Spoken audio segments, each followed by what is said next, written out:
नमस्कार प्रिय दर्शकों, हाजिर हूं मैं। जैसा कि आप कार्यक्रम के नाम से जान चुके हैं, आज चर्चा नक्षत्र से संबंधित होने वाली है। परंतु मैं प्रारंभ में ही बता दूं कि आज का विषय असल में आने वाले दिनों में होने वाली नक्षत्र चर्चा की भूमिका भर मात्र है।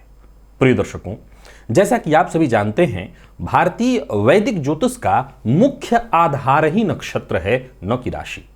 राशि का प्रचलन रामायण और महाभारत काल में प्राप्त नहीं होता, वरन बहुत बाद में ईसा के प्रारंभ में भारत में राशि का प्रचलन बाहर से आया और यहां पर इस पर विचार होने लगी, चर्चाएं होने लगी। खैर, देखा जाए तो ऐसा नहीं कह सकते हैं कि हमारे ऊपर राशि का प्रभाव नहीं है। हमारे स्वभाव से यह बहुत हद तक मिलता जुलता दिखाई पड़ता है।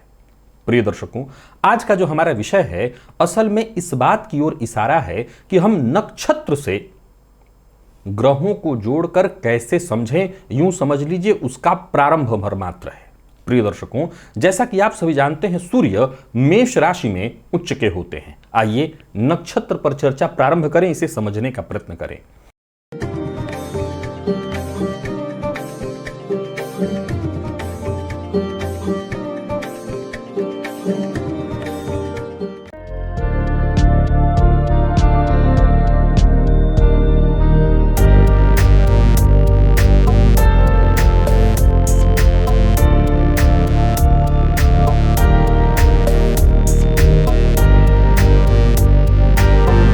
अब मेष राशि के निर्माण में जिन 3 नक्षत्रों का उसमें सहयोग लिया गया है वो कौन कौन है? अश्विनी, भरणी और कृत्तिका। अश्विनी केतु का नक्षत्र है, भरणी शुक्र का और कृत्तिका सूर्य का नक्षत्र है। प्रिय दर्शकों, सूर्य तुला राशि में नीच के होते हैं, जिसमें 3 नक्षत्र हैं, चित्रा, स्वाति और विशाखा। अब जरा समझने का हमें प्रयत्न करना है कि सूर्य जो कि मेष में जहां की वो उच्च के होते हैं, जो 3 नक्षत्र आप सुने, उनमें असल में देखा जाए तो सूर्य का जो प्रभाव है, जो हम सूर्य का प्रभाव उच्च का जानते हैं, जो हमें आज तक बताया और पढ़ाया गया है, मैं खुद भी आज तक आपसे इन्हीं विषयों पर चर्चा करता रहा हूं।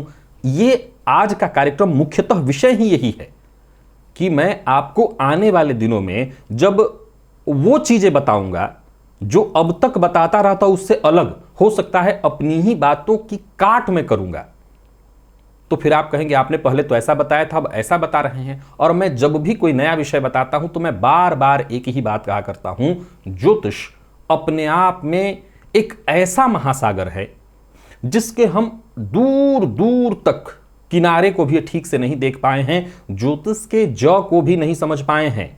बस यूं समझ लीजिए कि एक बाल मनोहर पोथी पढ़ने वाले बच्चे को अगर क से कबूतर पढ़ाया गया है और वो जीवन भर इसी बात का रट लगाए कि क से कबूतर होता है, तो फिर सीधी सी बात है आगे के ज्ञान को वो समझ नहीं पाएगा।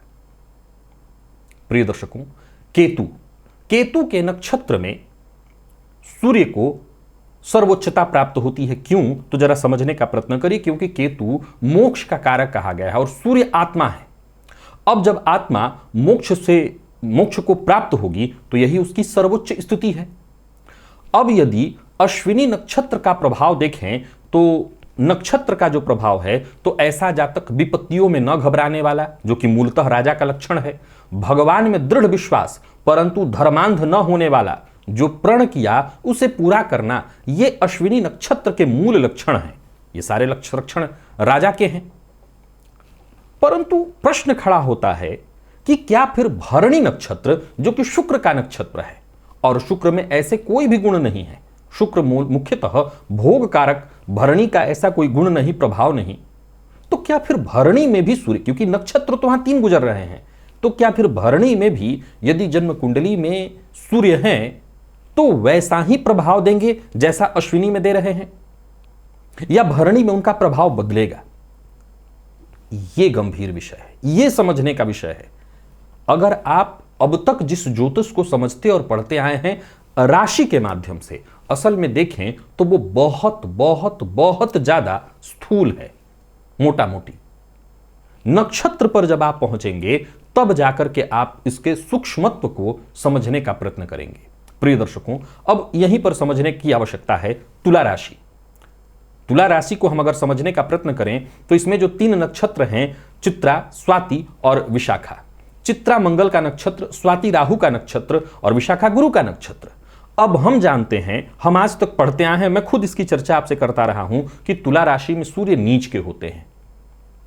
अब सवाल यह उठता है कि चलिए, सूर्य स्वाति नक्षत्र में है जो कि राहु का नक्षत्र है, सूर्य को राहु ग्रहण लगा देता है।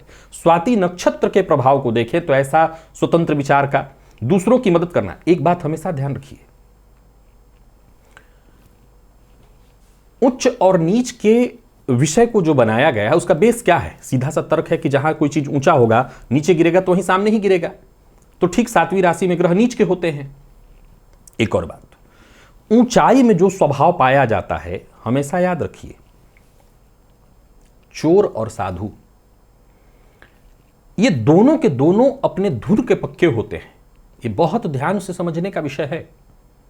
अगर साधु कोई व्यक्ति है और कोई चोर है, तो उसमें अगर आप बहुत गहराई से विश्लेषण करें और समझने का प्रयत्न करें तो आपको बहुत मामूली अंतर दिखाई पड़ेगा। दोनों के दोनों अपने धुन के पक्के होंगे, चोर अपने धुन का, साधु अपने धुन का। तो स्वाति नक्षत्र में भी कई सारे गुण बहुत अच्छे मिलते हैं, लेकिन स्वाति के कुछ बुराइयां ऐसी हैं जो सीधी सी बात है वो एक राजा को सूट नहीं करता। पहला कि स्वाति की संरचना ऐसी है जो विपरीत को आकर्षित करने वाली है, अधिक क्रोधी है, जो कि एक महान राजा के लिए अवगुण के समान है।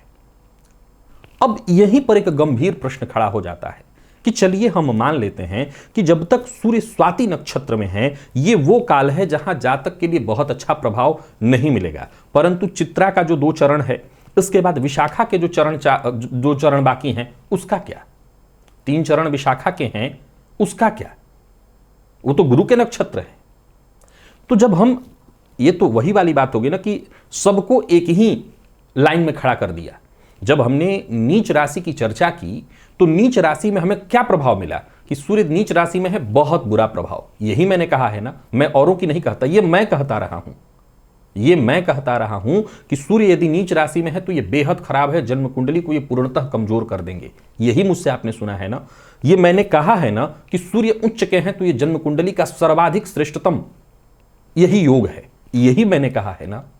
लेकिन प्रिय दर्शकों, अब हमारी चर्चा उस सूक्ष्म, याद रखिएगा यहां भी अभी सूक्ष्मता नहीं आई, सूक्ष्मता इससे भी अभी आगे बाकी है, लेकिन हम उन सूक्ष्म स्थितियों में जाने के लिए तैयार हैं। यदि आप मेरे दर्शक हैं और एक लंबे समय से आपने मेरे कार्यक्रम को देखा है तो आप निसंदेह तैयार हो चुके हैं कि अब आपको यह समझाया जाए कि क्यों वैदिक ज्योतिष, हमारे ऋषियों की जो खोज थी नक्षत्रों के आधार पर, वो इतनी गहन क्यों थी। क्योंकि उन्होंने काफी सूक्ष्मता से चीजों को वर्गीकृत किया था। मेष में सूर्य हैं तो अश्विनी में चलिए मान लिया जाए कि एक अलग प्रभाव दे रहे हैं, भरणी में उनका प्रभाव बिल्कुल बदलेगा, कृत्तिका में उनका प्रभाव बिल्कुल अलग होगा, वैसे ही चित्रा में उनका प्रभाव बिल्कुल अलग, विशाखा में अलग और स्वाति में बिल्कुल अलग होना चाहिए। ये सारा का सारा एक ही कैटेगरी में कभी नहीं आ सकता। वो समय बहुत करीब आ चुका है। अब आप लोग तैयार हो जाएं।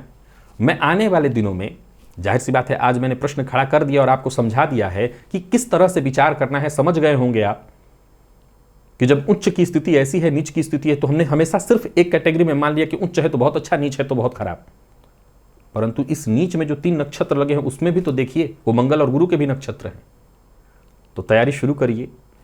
ज्योतिष को और भली भांति समझना अगर चाहते हैं, ज्योतिष की गहराई में जाना चाहते हैं, ग्रहों को भली भांति उनके प्रभाव को समझना चाहते हैं, मानव जीवन पर उनके प्रभाव को समझना चाहते हैं, तो अब आपको नक्षत्र ज्योतिष को भली भांति समझना होगा। आज के लिए बस इतना ही। इजाजत दीजिए, पुनः मुलाकात होगी। तब तक के लिए नमस्कार।